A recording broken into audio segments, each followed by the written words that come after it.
고 박원순 서울시장에 대한 성추행 의혹이 제기된 이후에 여진은 지속되고 있는 상황인데요.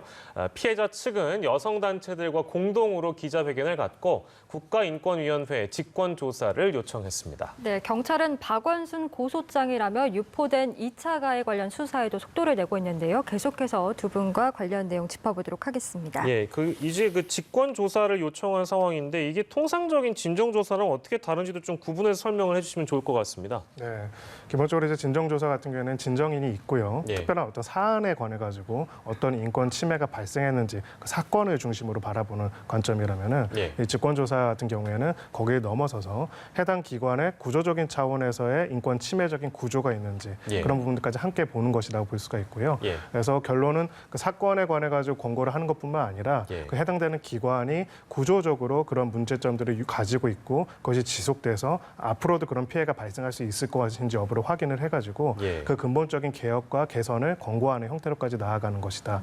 그래서 이제 투입되는 인력이라든지 내용들도 차이가 있고요. 예. 예, 그런 부분에 있어가지고 이 사건에 대해서 직권 조사를 요청한 것이고 예. 가장 큰 취지는 이 사건을 이번에 고소를 한 피해자 개인의 사건이 아니라 네. 이것은 권력형 성범죄. 지방자치단체의 권력형 성범죄에 대해서 왜 제대로 대응이 못 되었고 왜 문제가 발생하는지 이거는 여성 인권 전반의 문제라는 것을 예. 인식하고 그런 차원에서 인권위원회가 이 관련된 내용들을 나서달라는 호소를 하는 차원에서 직권조사를 요청한 것이다. 이렇게 네. 볼 수가 있습니다. 예. 오늘 여성단체들이 이제 보라색 우산을 들고 보라색 옷을 입거나 하면서 시청 앞에서 국가인권위원회까지 연대 행진을 벌이기도 했습니다.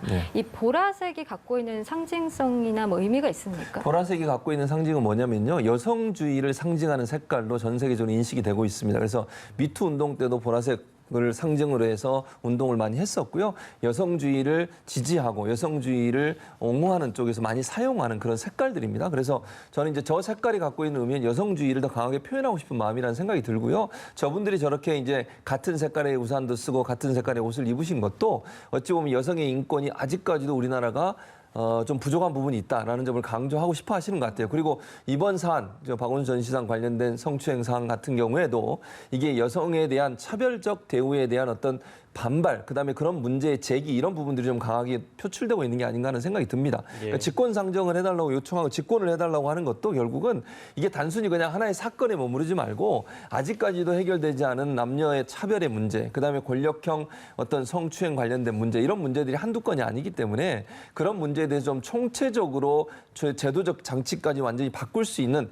그런 조사가 반드시 필요하다는 점에서 아마 여성주의를 상징하는 보라색 옷과 우산을 쓰고 예. 행진을 한 게 아닌가 이렇게 보여집니다. 예, 직권조사에 대한 부분은 김성훈 변호사께서 설명을 잘 해주셨는데요. 이거 인권위가 받아들일 가능성이 있다고 보세요. 어떻게 좀 전망하십니까? 저는 있다고 봅니다. 예. 특히 이제 그렇게 된다면은 피해자를 이번에 그 고소를 한 피해자뿐만 아니라 예. 전반적으로 이런 서울시 그리고 해당되는 지자체에서 벌어진 여러 가지 성범죄의 문제들 그리고 성범죄 수준은 아니더라도 성희롱이나 여러 가지 부적절한 성차별적인 구조에 대한 전반적인 조사까지도 넓게 이루어질 가능성이 높고요. 예. 우리가 이제 이해를 해야 하는 것이 업무상 위력에 의한 성폭력이라고 하면은 보통은 어떤 굉장히 위력을 가진 사람이 그것을 막 행사해가지고 그 가해자의 어떤 가해 행위만으로 이루어지는 것이다라고 판단하는 경우들이 많는데 예. 그것보다도 그거와 함께 하나의 구조가 형성되어 있는 경우가 많습니다. 거기에 대해서 제대로 피해를 호소할 수도 없고 관련돼서 문제를 개선할 수도 없는 구조가 반드시 따르기 때문에 예. 그것이 결합돼서 나타나거든요. 그렇기 때문에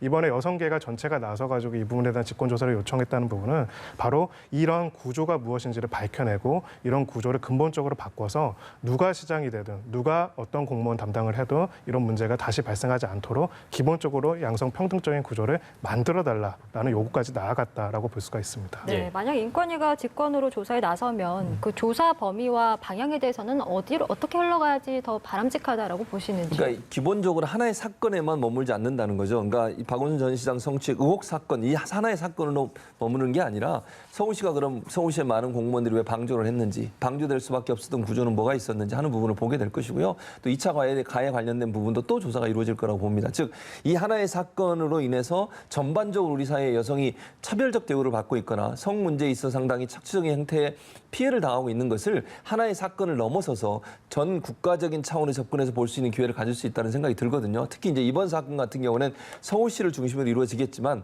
서울시라는 큰 조직 안에서 왜 이런 일이 일어났고 이런 일이 왜 방조됐으며 지금까지 밝혀지지 안 하고 있었는지 하는 부분, 또 이 사건이 일어난 이후에 적극적으로 대처하지 못하고 제대로 대처하지 못한 부분의 시스템의 문제까지도 함께 볼 수 있다는 점, 이런 점이 이제 구조적인 문제 이런 부분까지 함께 볼 수 있기 때문에 시스템 전체를 파악할 수 있고 문제점이 뭔지를 파악할 수 있다는 점에서는 하나의 사건에 머무르지 않고 이게 전체적으로 앞으로 이런 사건이 발생하지 않을 수 있도록 하는 대책을 마련하는데도 중요한 계기를 마련해 줄 것으로 생각이 됩니다. 네, 인권위에 직권조사 요청을 한 여성 단체들에 대한 이야기 저희가 지금 나누고 있는데요. 이런 가운데서 2차 가해 수사는 지금 속도를 내고 있는 상황입니다. 박원순 고소장을 유포한 혐의로 3명을 지금 경찰이 입건을 했는데요. 이 사람들에 대한 처벌 어떻게 이루어지는지, 처벌 수위 또 어떻게 볼 수 있는지 김성원 변호사께서 좀 말씀해 주시면 좋겠습니다. 네, 이제 경위에 따라 두 가지로 나눠집니다. 예. 허위 사실 적시로 인한 명예훼손이 될 수가 있고요. 이게 고소장이 아니라 그냥 진술서 같은 내용인데 예. 이걸 고소장이라고 해가지고 한 것 또한 허위 사실에 해당되기 때문에 예. 그렇다면 형이 좀 더 높을 수가 있고요. 예. 만약에 이제 진술서라고 하고 유포했다 할지라도 그것도 구체적인 사실을 적시해서 명예를 훼손한 거기 때문에 사실 적시로 인한 명예훼손이 될 수가 있습니다. 예. 물론 이제 징역형까지 가능하게 되어 있지만 일반적인 경우에는 벌금형이나 집행유예가 많이 있는 경우도 있는데요. 이 사건 같은 경우에는 이러한 유포로 인해 가지고 굉장히 심각한 2차 가해가 굉장히 많이 이루어졌기 때문에 예. 그런 점들도 종합적으로 고려를 하게 가지고 판단이 되기 때문에 크게는 이제 실형까지도 가능할 수 있는 여지가 있다라고 보여지고요. 예. 다만 이제 고소인의 의사에 반해 가지고는 할 수는 없기 때문에 이 부분에 대해서는 이렇게 유출된 경위라든지 그것이 얼마나 악의적인 목적으로 사용됐는지 등을 종합적으로 고려해 가지고 예. 구체적인 처단형은 달라질 것이라고 보여집니다. 네, 오늘 고소장 유포자의 처벌 수위까지 알아봤고요. 이슈 큐브는 두 분과 함께했습니다. 김성훈 변호사, 최진봉 성공회대 신문방송학과 교수님과 함께했습니다. 말씀 고맙습니다. 고맙습니다. 감사합니다.